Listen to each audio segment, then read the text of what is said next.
Para comenzar, quiero que cada una tome, si tiene una hojita, si tiene su celular, y quiero que en este momento se tomen el tiempo de pensar en cuáles son las tres cosas a las que más temor le tienen. Pueden ser cosas, por ejemplo, como no, le tengo mucho temor a quedarme sola, le tengo mucho temor a que me abandonen, le tengo mucho temor a que algo le pase a mis hijos, le tengo mucho temor al fracaso, le tengo temor a una crisis financiera. Entonces, cada una quiero que se tome ahí el tiempo de escribir las tres cosas que sabe que es a las que más le teme. A un animal, entonces tienen fobia a las arañas, a las serpientes, a las ratas. ¿Cuál es ese temor? Algo muy grande. Tengo una amiga que le tiene pánico a las arañas y estábamos en un carro hace poquito y ella iba manejando y apareció una araña como en una esquinita y mejor dicho, nos tocó parar para que ella pudiera, para que alguien sacara la araña y esto porque le daba pánico. Entonces cada una piensa en este momento cuáles son. ¿Los tienen? ¿Sí?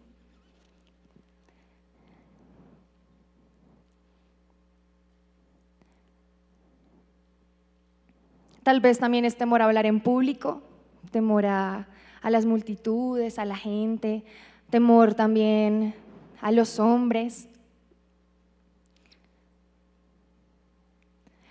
Y bueno, en cada momento de nuestra vida nosotras estamos tomando decisiones, todos los días estamos enfrentando alguna decisión. Y muchas veces esas decisiones están influenciadas por el temor que sentimos, y no precisamente el temor a Dios, sino el temor a estas cosas que tal vez escribimos en nuestra hoja. Y estas cosas, el temor nos hace reaccionar de maneras que no deberíamos. Pero ¿qué es el temor? El temor es el miedo que se siente al considerar que algo malo ocurrirá. Es sospechar que algo es malo o que traerá consecuencias negativas. Entonces siempre estamos pensando en que algo malo ocurrirá, en que nos van a venir cosas malas a nuestra familia, a nuestros hijos, a nosotras mismas. ¿Y qué consecuencias trae el temor sobre el ser humano? El temor te genera parálisis frente a la situación. Entonces tú, en vez de tomar las riendas y decir voy a hablar en público, te paralizas y no puedes pararte a hablar. No puedes decirlo, no puedes comunicarlo. Muchas veces tenemos temor a expresar nuestras emociones. Entonces, en el momento en que tenemos frente a la persona y queremos decirle, mira, me molesta esto, me molesta lo otro, nos paralizamos y ya no lo decimos. O cambiamos completamente lo que teníamos pensado decir.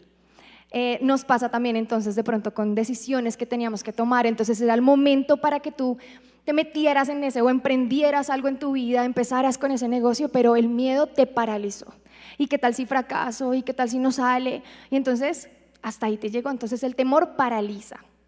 Otra de las cosas que genera es insomnio o estrés.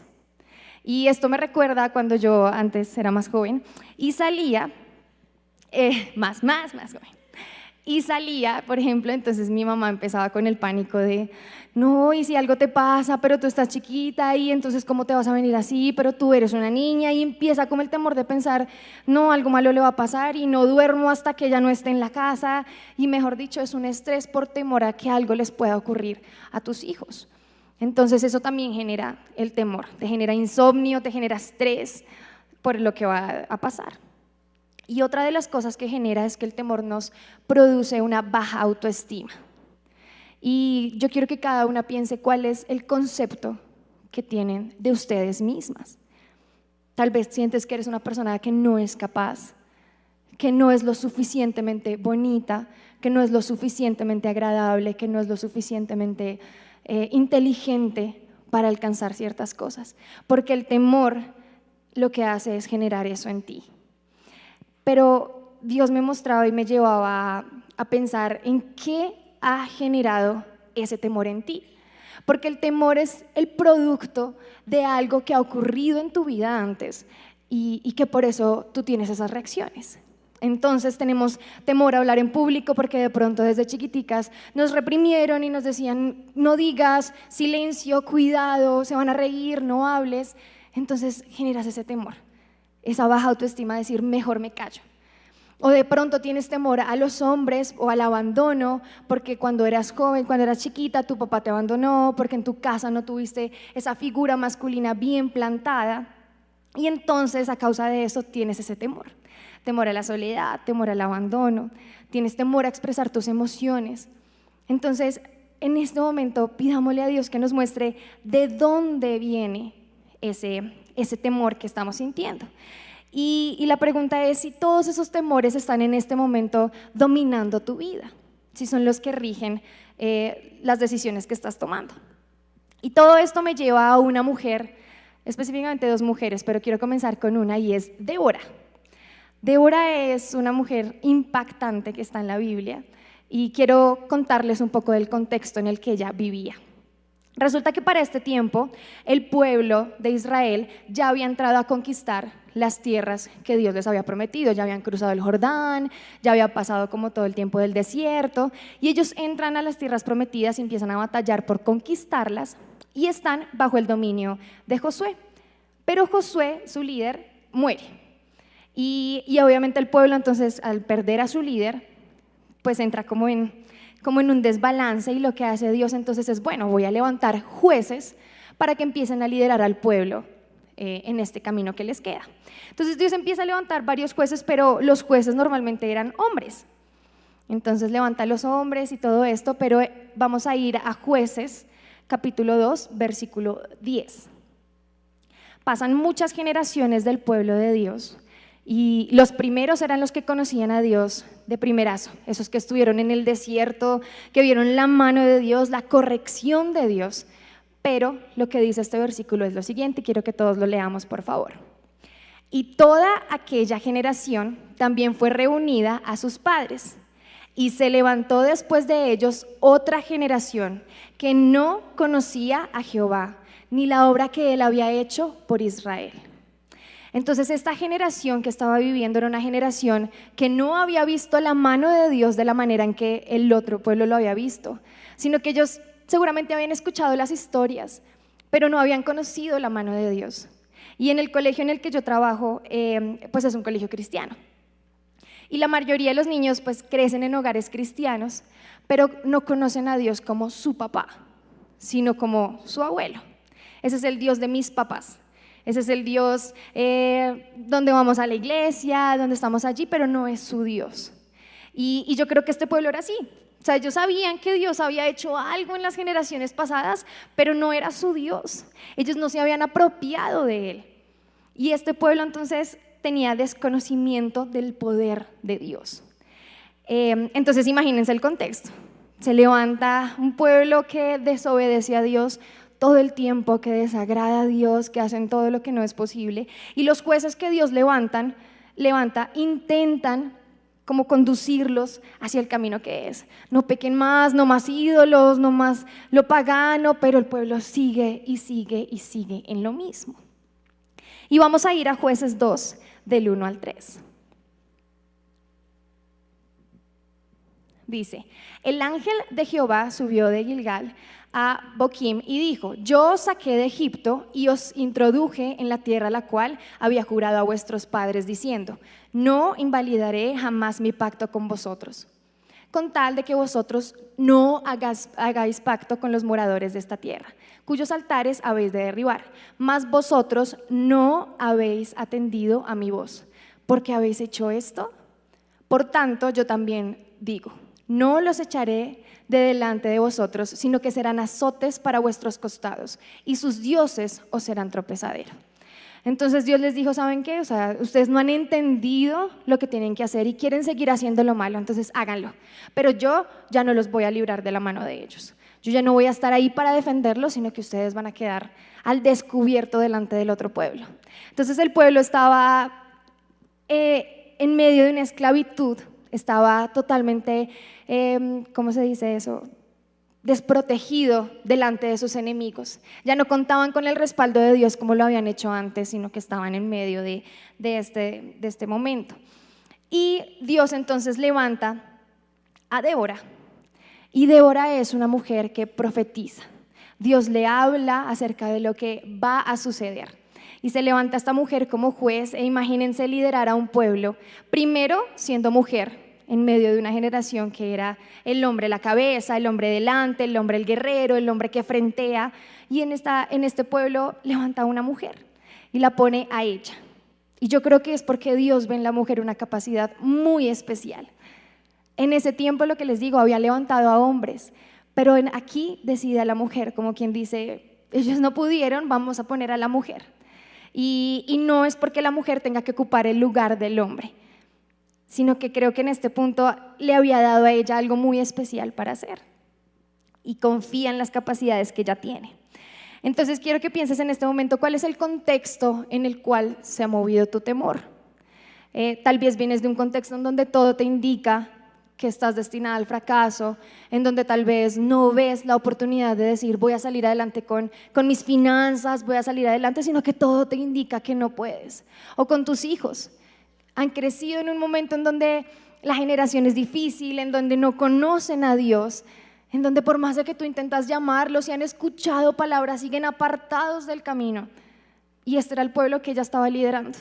Era el pueblo en donde, por más de que la gente lo había intentado, nadie había logrado quebrantar como esos corazones para librarlos de la esclavitud en la que estaban. Y se levanta ella entonces a profetizar y les dice, Dios le da una profecía a Débora y quiero que la leamos. Esa está en Jueces 4 del 6 al 9. Y ella envió a llamar a Barak, hijo de Abinoam, de Cedes, de Neftalí, y le dijo, ¿no te ha mandado Jehová, Dios de Israel, diciendo, ve, junta a tu gente en el monte de Tabor y toma contigo 10,000 hombres de la tribu de Neftalí y de la tribu de Zabulón? Y yo atraeré hacia ti al arroyo de Sisón a Sísara, capitán del ejército de Jabín, con sus carros y sus ejércitos, y lo entregaré en tus manos. Barak le respondió, si tú fueres conmigo, yo iré, pero si no fueres conmigo, no iré. Ella dijo, iré contigo, mas no será tuya la gloria de la jornada que emprendes, porque en mano de mujer venderá Jehová a Sísara. Y levantándose Débora fue con Barak a Cedes. El pueblo en este momento estaba bajo la esclavitud de un pueblo que era reinado por Sísara. Y ellos estaban oprimidos por ellos. Y dice la palabra de Dios que este era un pueblo que tenía 900 carros para la guerra. Era un pueblo absolutamente poderoso. Era un pueblo que los tenía bajo su dominio total y recordemos que Dios ya les había dicho que no los iba a proteger. Pero cuando se levanta Débora, Dios le dice a ella, diles que yo lo voy a entregar a manos, que los vamos a derrotar, que sí se va a poder, pero no lo vamos a entregar a manos de un hombre, no del líder del ejército, no van a ser ellos los que están batallando, sino que lo vamos a entregar a manos de una mujer. Y esto para mí es impactante, porque Dios, venían todos batallando, levanta hombres de guerra, pero Dios dice no es con ellos los que van a agarrar esta batalla, sino que la gloria va a ser para una mujer. Y esta es la mujer de la cual quiero hablarles. Es un momento de temor, es un momento de angustia, es un momento donde la gente diría, Dios mío, ¿qué vamos a hacer? Y yo creo que en el momento en que ella profetizó que iba a ser una mujer, todos dirían, ¿cómo así que una mujer? O sea, una mujer va a ir a la batalla, una mujer se va a enfrentar contra este hombre. Y tal vez es lo que Dios te está diciendo a ti, o el que Satanás cuestiona todo el tiempo en ti. ¿Tú vas a ser capaz? ¿Tú realmente vas a ser capaz de levantar a tus hijos, de sacar adelante a tu familia, de restaurar tu hogar? ¿Realmente tú vas a ser capaz de emprender lo que quieres emprender? ¿Realmente tú vas a ser capaz de conquistar todo lo que Dios te ha dado, de superar esa enfermedad, de superar ese momento difícil, de enfrentar tus temores? Y eso yo creo que era lo que el pueblo estaba cuestionando. Y se levanta entonces la mujer, entonces resulta que el pueblo se va a la guerra, batallan, efectivamente lo entregan a manos, entregan a Sísara, se encuentran con él, pero este hombre después de la batalla logra escapar. Entonces imaginémonos que están todos en el campo de batalla, están en la lucha, empiezan a matar a los soldados, todo esto, y Sísara sale huyendo, que era el líder. Y él sale huyendo y se esconde y llega a la casa de una mujer. Y quiero que leamos Jueces, capítulo 4, versículos 17 y 18. Y Sísara huyó a pie a la tienda de Jael, mujer de Heber Ceneo, porque había paz entre Jabín, rey de Hazor, y casa de Heber Ceneo. Entonces ella huyó a la casa de un hombre que estaba en paz con Sísara. Él huyó a la casa de una mujer que estaba en paz con Sísara. Y dice, y saliendo Jael a recibir a Sísara, le dijo, ven, señor mío, ven a mí, no tengas temor. Y él vino a ella, a la tienda, y ella lo cubrió con una manta. Y él le dijo, te ruego me des de beber un poco de agua, pues tengo sed. Y ella abrió el odre de leche y le dio a beber, y le volvió a cubrir. Entonces llega este hombre a la casa pensando que va a estar a salvo, porque pues era su amigo, y ella era la esposa, y lo va a cubrir, y pensó que estaba en un lugar seguro. Y yo creo que esta mujer, cuando vio que este hombre entró, dijo, tengo dos opciones. O me paralizo con el pánico de que él es el líder de un gran ejército y hago todo lo que él me está pidiendo y lo oculto y lo guardo aquí para que después vuelva a salir y siga aprisionando al pueblo de Israel, o me enfrento a él. Y en este momento tal vez tú estás delante de ese temor que escribiste en esa hoja.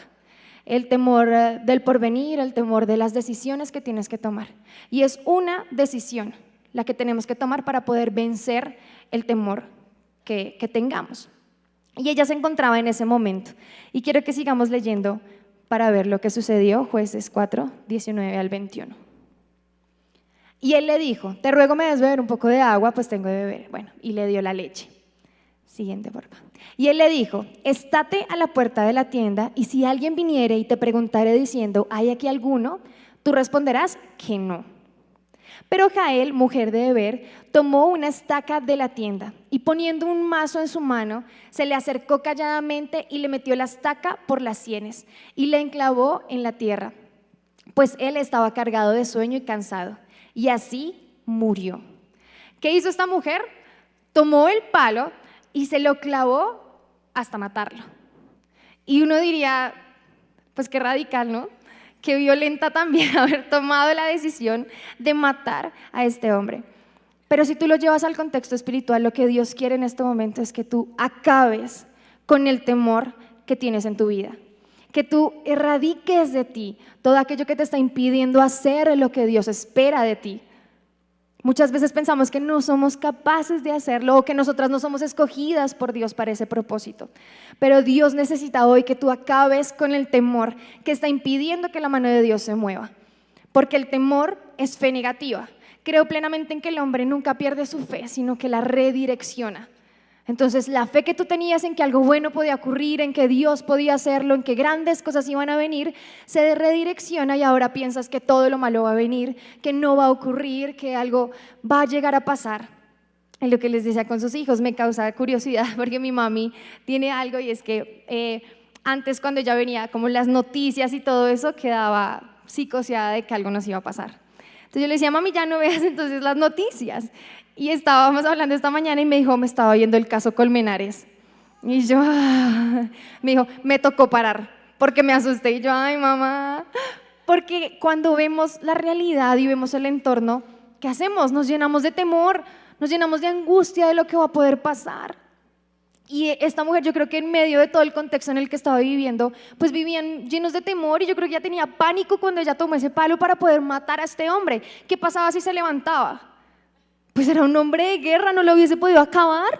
Sí, pero ella tomó toda la valentía confiada en que era Dios también el que la estaba respaldando y tomó la decisión de acabar con ese temor y de hacer lo que Dios estaba esperando que hiciera.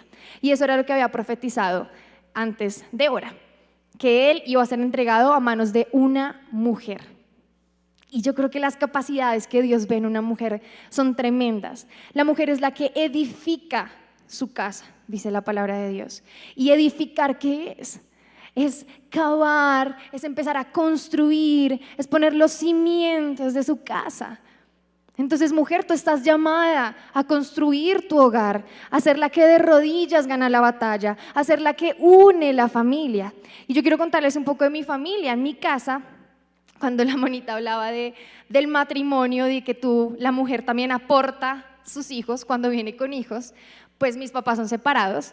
Ellos se separaron cuando yo tenía 8 años y yo fui el aporte a su nuevo matrimonio. Mi mamá se volvió a casar y cuando yo ya tenía como unos 15 años, como 16, y se volvió a casar y estábamos en este hogar, en este nuevo hogar, y Dios lo que hace es restaurar esa parte de la familia. Pero entonces mi mamá siempre nos dice, yo siento que yo soy la unión, el enlace entre todos ustedes.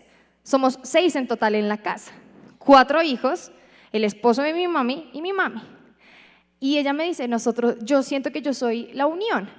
Cuando yo me derrumbo y estoy mal con Dios y no quiero orar, nos derrumbamos todos. Pero cuando yo estoy en oración, cuando yo estoy firme, cuando yo estoy clamando, entonces se vive la armonía en el hogar. Y mujer, Dios ha puesto en ti eso también. Tú eres la unión en tu casa, tú eres la fortaleza en tu familia. Si tú te derrumbas en tu oración, si tú dejas de buscar al Señor, si tu fe decae, tu hogar va a decaer. Porque si el hombre se levanta y todo eso, pero como nos decían, detrás de todo gran hombre hay una gran mujer. Hay una gran mujer que está doblando rodilla por él, que está buscando la manera de traer la voz de Dios a él, que es esa consejera, que es ese complemento perfecto. Pero si tú te derrumbas, estás derrumbando tu hogar también. Y Dios hoy quiere retarlas a que tomen la batuta de su casa, que tomen de verdad la antorcha y volvamos a ser mujeres de oración. Las batallas se ganan de rodillas, y algo le he aprendido a mi mamá es que ya no es enfrentándote, porque obviamente el proceso de unir esa familia, porque yo ya era grande, ya venía formada en muchas cosas, y unirme con una persona que no era mi papá, que no era mi casa, recibirlo en nuestra casa, y ahora también obviamente sujetarnos a muchas cosas que él tenía, pues no fue trabajo fácil, no fue trabajo fácil. Pero lo que hizo ella fue decir, no voy a tomar un partido de empezar a pelear y discutir con todos, sino que lo vamos a orar. Y Dios le ha dado la sabiduría para hacerlo, y yo les puedo decir que yo amo mi hogar, amo mi casa, amo mi familia y amo a Jorge, que es el esposo de mi mami. Y vivo feliz ahí, y yo lo considero y yo lo molesto y yo le digo papá, y yo tengo mi papá. Y mi papá responde por mí y mi papá está pendiente, pero él también tomó esa figura respaldado por Dios. Porque yo lo miro a él y en verdad yo no tengo problema en que él venga y me diga, no me parece que hagas esto. Y para llegar a ese punto de que yo acepte una corrección de un hombre que no es mi papá, sabiendo que tengo a mi papá, realmente es porque Dios lo respaldó. Y realmente veo las rodillas de mi mamá ahí, de todo lo que ha clamado también. Y sí, hay momentos de dificultad, hay momentos en que se complica, pero realmente es la oración la que ha movido eso. Entonces, si tú tienes en este momento temor de que algo ocurra en tu casa, si hay una dificultad, si hay un gigante que están enfrentando, son ustedes, mujeres, las que tienen la capacidad de vencerlo. Porque las promesas de Dios ya están. Dios ya te prometió que Él restauraría tu hogar. Dios ya te prometió que traería salud a ti. Dios ya te prometió que vencerías, que entregaría a los enemigos en tu mano. Y lo único que está esperando es que tú te arrodilles y reclames lo que es tuyo. Y reclames lo que Dios ya te prometió que haría. Me encanta ese ejemplo en donde ponen que es como si Dios tuviera la mano extendida sobre ti, así. Y las bendiciones están acá. Y lo que tú estás esperando está aquí en su mano. Y está solamente a un clamor de que haga esto y lo derrame sobre tu vida. Pero la pregunta es, ¿estás clamando, creyendo? ¿Estás realmente en esa oración? ¿O te dejaste vencer? ¿Te dejaste derrotar? ¿Te dejaste caer por el temor? ¿Por lo que decían? ¿Por tu baja autoestima? ¿Porque no le creíste a Dios? Y otra de las cosas es que muchas veces porque hemos venido de una historia de fracasos, de una historia de estar derrumbadas, entonces pensamos que esta vez el desenlace va a ser el mismo. Entonces pensamos que porque siempre en nuestra familia nos han abandonado, los hombres siempre nos han fallado, pues esta vez no va a ser diferente. O porque tu esposo siempre la ha embarrado con lo mismo, entonces ¿por qué tendría que ser diferente esta vez? Pero lo que va a ser diferente es la fe con la que tú vas a orar, es la actitud que tú vas a tomar frente a la situación. Tal vez antes has orado, pero no has orado como el Señor lo ha esperado. O no has persistido en esa oración. Porque es de persistencia, porque aunque la bendición se demore, va a llegar. Pero tenemos que persistir en esa oración, Y esta mujer entonces se levantó y finalmente entonces ellos son librados de la mano de este pueblo y se cumple la profecía. El Señor tarde o temprano lo hace, siempre cumple con su propósito. Y aquí esto lleva a la palabra valentía. Y la valentía es la determinación para enfrentar situaciones arriesgadas o difíciles. En ninguna parte la valentía dice que es la ausencia de temor.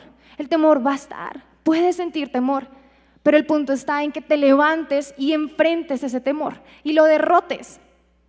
Eso es lo que dice. Dios todo el tiempo le decía a su pueblo, esfuérzate y sé valiente. Le decía a Josué, esfuérzate y sé valiente, esfuérzate y sé valiente. ¿Por qué? ¿Porque Josué no tenía miedo? No, sino porque necesitaba enfrentar la situación difícil que iba a venir. Necesitaba levantarse y cruzarlo. Entonces piensa de nuevo, ¿cuáles son los grandes temores en tu vida? ¿Y qué es lo que te impide vencerlos? ¿Qué es lo que te tiene tan paralizada? Porque otra de las características del temor es que o puede llegar a paralizarte o por el contrario puede hacerte levantar con toda la adrenalina que el temor genera para que tú puedas vencer y tener actos heroicos. Así decía en lo que leí. Puedes levantarte y tener actos heroicos a raíz del temor, porque eso también lo puede generar. Pero entonces depende de la actitud que tú vayas a tomar frente a ese temor. Jael seguramente tomó la daga llena de temor, como les decía, pero se atrevió a hacerlo. Entonces la mujer tiene la capacidad de cambiar todas las circunstancias que la rodean. Y a mí eso me encanta. Me encanta porque vemos muchos ejemplos en la Biblia en donde la mujer se levantó a transformar la realidad a la cual ella estaba tal vez destinada a vivir. Pensemos por ejemplo en Ana. Ana era una mujer que no iba a tener hijos, que estaba ahí, que no podía tenerlos, pero ¿qué hizo ella? Clamó a pesar de que se reían y pensaron que estaba borracha, arrodillada, mientras clamaba a Dios por un hijo. Pero ella lo que estaba haciendo era clamando con su corazón, a pesar de que el mundo decía, está loca. Y ella entonces tuvo a su hijo y levantó un profeta tremendo de Dios. ¿Por qué? Porque se levantó a creerle a Dios. Pensemos también, por ejemplo, en María. Era la mejor amiga de Jesús. Ella era la hermana de Lázaro y de Marta. Y María llega el momento en que Jesús ya está cruzando para ser crucificado. Era su último momento, era como su despedida. Y va y visita a sus mejores amigos. Y cuando ella está allí en medio de hombres, porque estaban los hombres de la barca de Dios, de sus discípulos, entonces ella lo que hace es traer su perfume. Y los que hemos escuchado esta historia sabemos que el perfume de nardo puro era un perfume que las jovencitas guardaban de muy alto precio y lo guardaban como su gran tesoro para su noche de bodas. Entonces era como su tesoro más preciado y ella lo que hizo fue levantarse en medio de todos estos hombres que yo creo que la mirarían y dirían, ¿esta qué está haciendo? Y cogió ese perfume y lo derramó y lo enjugó con sus cabellos y lavó sus pies, como diciéndole, esta es mi última oportunidad de darte lo mejor que yo tengo. ¿Pero por qué? Porque creía plenamente en que Él era la salvación, en que Él era su gran amor, en que Él era todo para ella. Y lo hizo ahí delante de todos. Yo creo que sentiría temor, sí. Porque recordemos que vivían en una sociedad en donde la mujer no tenía nada. O sea, la mujer no estudiaba, la mujer no escribía, la mujer no sabía nada. La mujer estaba muy en otro papel. Y aún así ella se atrevió a atravesar a todos estos hombres y hacerlo y derramar lo mejor de ella, porque le creyó a Dios. Y otra de las mujeres, y esta es lo máximo, y el día en que yo conocí esta historia para mí fue wow, es Ruth. Ruth era una mujer que venía de un pueblo que estaba totalmente rechazado por Dios, que no agradaba a Dios, que estaba destinado a no pertenecer a la herencia de Dios. Y esta mujer entonces sale de ese pueblo con su suegra y dice, voy a cambiarlo, porque creo que Jehová es mi Dios y Él lo puede cambiar. Y todo el mundo diría, no, pero pues es que es imposible. Tú no haces parte de esa descendencia, tú no haces parte de esa herencia. Y ella dijo, no, como sea voy a ser parte de esto. Y movió la mano de Dios y de ella hace parte de la ascendencia de Jesús. Porque ella tomó la decisión de mover la mano de Dios con su fe. Entonces, mujer, tú puedes mover la mano de Dios con tu fe. Tú puedes mover lo que está pasando, el temor, la situación difícil, si tú le crees a Dios y empiezas a clamar por tu situación. Ya es suficiente de que el temor nos haya paralizado y es momento de que el temor se convierta en eso que nos va a llevar a tener actos heroicos en nuestra vida. Y quiero contarles también otra parte de mi vida. Y resulta que yo vengo, como decía mi tía, hace 8 años conozco de Dios, empecé acá, porque ella me trajo además, en una caminata. Y yo empecé a servirle a Dios y toda mi familia empezó a llegar a los pies del Señor. Mi papá conoció de Dios también por el otro lado y él se congregaba en su iglesia y estaba sirviéndole, se casó con una mujer cristiana y empezó a formar su hogar. Igual mi mamá, o sea, todos estamos en verdad rodeados de la paz de Dios y todo lo que uno piensa que es imposible, Dios ya lo había hecho. O sea, mi familia ya había conocido a Dios y estábamos viviendo un momento de plenitud. Y cuando tú vives la plenitud de Dios, tú dices, pues qué malo te va a pasar, qué puede llegar a venir. Y en ese momento empezamos a enfrentar una situación muy difícil con mi papá. Mi papá es el gran empresario, mi papá siempre había vivido como de los títulos y este lugar en el mundo, y Dios en ese momento le dice, yo necesito que tú me sirvas. Porque mi papá iba a la iglesia, chévere los domingos, chévere un día, chévere el otro, pero Dios le dijo, no, yo necesito que tú me sirvas.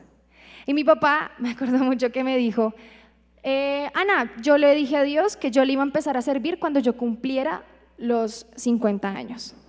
Y yo, le faltaban todavía como unos 3 años creo. Y yo le dije, papá, es que yo siento que no es cuando tú quieras, es que si el Señor te está llamando es ya, ¿no? A los 50. El caso fue que a mi papá lo empezaron a investigar la fiscalía y un día estábamos para semana de receso y yo fui a quedarme con mi papá. Yo nunca me quedaba con mi papá porque era siempre mi mamá y pues había crecido con mi mamá y mi papá vive en Chía, entonces para mí era más difícil ir a la universidad. Entonces como que nunca me quedaba allá, pero esa semana fui, me quedé con él, mi papá, el más lindo, me preparaba el desayuno, estábamos viviendo en verdad como el momento de amor que no había tenido hace mucho tiempo con mi papá. Y entonces llega el jueves de esa semana y lo llaman por la mañana y le dicen, alístese porque ya van por usted. Y yo en ese momento, claro, la cara le cambió a mi papá, ¿cómo así que ya van por usted? Pues ya venían los del IMPEC a llevárselo porque lo iban a tener detenido. En ese momento entonces mi papá empieza en angustia, empieza a listar todas sus cosas, empieza como a prepararse y entre tanto que pasa toda la situación uno como que no entiende, no dimensiona lo que está a punto de ocurrir. Y eso nos pasa en las situaciones difíciles, como que tú en ese momento no entiendes lo que está pasando, no entiendes la gravedad, sino como que está ocurriendo y ya. Entonces se llevan a mi papá, llegan a las 6 de la tarde, llega un camión, suben a mi papá y se lo llevan. Y en el momento en que se lo llevan, yo me arrodillé y le dije a Dios, ¿por qué? ¿Por qué si yo te estoy sirviendo? ¿Por qué si yo estoy contigo, si yo estoy orando, tú permites que pasen estas cosas? Y tengo que decirles que el mayor temor en mi vida era el temor al abandono, era el temor a sentirme sola, porque mi papá se había ido de la casa muy chiquita y yo había entendido que le tenía pavor a eso, tenía pánico a que otra vez alguien me dejara. Y en el momento en que él se subió a ese camión fue enfrentarme otra vez con mi gran temor, que era el perder, el sentirme abandonada, el sentirme que ya no estaba ahí. Se llevan a mi papá y empieza entonces unos años en donde vivimos diferentes situaciones. Y ese día que yo le pregunté a Dios y lo cuestioné y le dije, ¿por qué permites esto? ¿No se supone que cuando nosotros te servimos entonces ya todo está bien? ¿No se supone que si yo estoy acá entonces tú nos vas a cuidar, tú nos vas a proteger? Y Dios me dio una palabra que está en Apocalipsis 2:10 y dice, no temas lo que estás por sufrir. Yo te digo que el diablo echará a algunos de ustedes en la cárcel para que sean probados y tendrán tribulación por 10 días. Sé fiel hasta la muerte y yo te daré la corona de vida. Y cuando Dios me dio esa palabra, ese mismo día yo dije, ok Dios, yo te voy a ser fiel. Y decía 10 días, entonces yo dije, bueno Dios, pues que son 10 días, ¿no? ¿Qué importa? Pero pues los tiempos de Dios son diferentes y pasaron 2 años. Pasaron 2 años en los cuales nuestra fe, la de mi familia, se vio puesta a prueba en todo. Porque comenzamos un proceso en el que obviamente yo tenía la costumbre, y siempre lo cuento, de no contestar el teléfono. Todavía lo tengo un poco, pero no me gusta usar mucho el teléfono, entonces no contestaba. Y en ese momento, cuando sonaba el teléfono de mi casa, yo salía corriendo a contestar porque sabía que era mi papá y que él solo podía llamar una vez y ya. Entonces yo salía corriendo a contestar. Aparte, las entradas a la cárcel pues no eran fáciles y empecé a enfrentarme con muchos temores. Los guardias allá tienden a ser como a por debajearte mucho cuando tú entras en esa situación literalmente de vulnerabilidad. Tú te sientes vulnerable, tú dependes absolutamente de lo que ellos te digan. Y uno entra como mansito, como calladito, como todo, guardando siempre esa postura porque sabes que tú quieres entrar a ver a esa persona. Pero no había satisfacción más grande para mí que cuando yo entraba y lo veía ahí sentado esperándome. Y tenemos muchas historias de todo lo que pasó en ese tiempo, pero lo que Dios me demostró es que mi fe no puede decaer, que mi fe no puede rendirse. Y yo, ese día que se llevaron a mi papá, el viernes salíamos de encuentro de jovencitas. Y lo primero que yo pensé fue, no puedo irme. ¿Cómo me voy a ir a un encuentro si se acaban de llevar a mi papá? La esposa va a quedar sola con los 2 niños, mi mamá, o sea, como que yo pensaba y decía, no, o sea, no me puedo ir de encuentro. Y cuando Dios me dio esa palabra de ser fiel, yo le dije, ok, Dios, ya no se trata de mí, ni de lo que yo quiero, sino de que te tengo que ser fiel, pase lo que pase. Nos fuimos a ese encuentro, fue espectacular, y ese día Dios me confirmó que lo primero tenía que ser Él, que lo primero que yo tenía que hacer era seguir clamando. Así que si en este momento tú tienes una situación difícil y tu solución ha sido apartarte de Dios o dejar de congregarte o dejar de lado a Dios, Dios hoy te dice, estás en lo equivocado. Estás haciendo lo que no es correcto porque lo único que estás haciendo es apartar y retardar la promesa de Dios. Yo creo que si nosotros hubiésemos tomado una postura de apartarnos, seguramente ese tiempo de la cárcel hubiera sido mucho más largo de lo que fue. Pero tomamos la decisión de seguir firmes en Dios, toda mi familia. Para la gloria de Dios, ninguno se apartó en ese tiempo, sino que nos apegamos mucho más a Él, clamamos mucho más. Y la gente cuando me veía me decía, pero tú, ¿por qué estás con tanta paz? ¿O cómo lo cuentas con tanta tranquilidad si Él está ya encerrado? Y yo decía, pues realmente es la fe que tengo en Dios, en que Él lo va a hacer, en que esto hace parte de su propósito y en que solamente con Él vamos a superar eso. Yo superé ese temor al abandono. Y entendí que hoy en día con Dios ya no se trata de que te abandonen, sino de todo hace parte de su plan, todo hace parte de su propósito. Dios te quita cosas o te pasa por pruebas porque hace parte de su plan. Y al final de todo esto, para la gloria de Dios, grandes cosas pasaron, porque a raíz de eso mi papá no esperó hasta los 50, sino que empezó a servirle a Dios allá adentro. Y mi papá empezó a predicar la palabra en los patios a los jóvenes, empezó a formar grupos de oración como él lo había aprendido en su iglesia y empezó a tener sus barcas ahí adentro y empezó a formar líderes y todas las mañanas se levantaban a las 5:30 de la mañana a hacer su oración. Era su tiempo de intercesión. Luego al mediodía tenían su oración todos los días y los viernes tenían alabanzas en el patio. Y ellos no tenían instrumentos allá adentro, entonces salían con ollas, con panderos, con palos y empezaban a alabar a Dios ahí en medio de ese patio. Y Dios empezó a formar en mi papá todo eso y empezó a mostrarme a mí lo que significaba realmente vencer el temor para que Dios pueda hacer su obra. Después mi papá obtuvo su libertad y hoy en día está el ministerio carcelario. Mi papá le sirve a Dios allá adentro, todavía está dedicado a este ministerio ecofamiliar, lleva sus encuentros a la cárcel de mujeres, a la cárcel de hombres, están haciendo toda la obra, llevando la palabra de Dios, porque Dios cumple su propósito, porque Dios al final lo hace, tarde que temprano. Pero cuando nosotras nos levantamos también con fe, en oración, a clamar por esa promesa, yo sabía que mi promesa era que al final íbamos a recibir la corona de vida, y la vida es esa vida eterna, esa vida que Dios te da después de que tú le sirves. Entonces realmente yo siento que nuestra recompensa no ha llegado. Nuestra recompensa estoy plenamente segura que va a ser cuando estemos allá en el cielo con Él y tenga todos esos tesoros. Y la pregunta es, ¿tú cómo vas a enfrentar tu temor entonces? ¿Te vas a quedar en el piso? ¿Te vas a quedar llorando, lamentándote porque las cosas no cambian a pesar de que pasa el tiempo? ¿O vas a reclamar la promesa que Dios te ha dado con fe? Siempre que Dios le decía a Josué, esfuérzate y sé valiente, antes le decía, levántate. Levántate del temor, vence el temor. Y quiero que leamos Josué 1:8, por favor. No, creo que era 1:9. Bueno, sí. Cuando le dice, esfuérzate y sé valiente. Mira que te mando que te esfuerces y seas valiente, no temas ni desmayes delante de ellos, porque Jehová tu Dios estará contigo en donde quiera que vayas. Entonces Dios te dice hoy, no temas. Abandona ese temor que tal vez las circunstancias han creado en ti. Abandona eso que te está aprisionando para reclamar las promesas de Dios. Y Dios te promete hoy que Él va a estar contigo, que te va a acompañar. Entonces lo primero que tú tienes que hacer es tomar la decisión de poner tu mirada en las promesas que Dios tiene. Promesas de salvación, de sanidad, la promesa de que si tú crees, tu casa también será salva. Reclama esas promesas. Lo segundo que tienes que hacer es recordar quién eres tú. No eres lo que el mundo dice. No eres tal vez el título que te han puesto de eres tímida, eres penosa, no vas a ser capaz, tú no puedes, no eres inteligente, sino métete en la cabeza que tú eres hija del Rey, que Él es el dueño de todo, que Él es el dueño de oro y de la plata, que Él es el creador, que Él es tu papá. Tal vez lo has visto como Dios, pero hoy es el momento en que tú lo veas como tu papá, el que quiere proveerte, el que quiere darte, el que quiere levantarte, el que quiere cuidarte.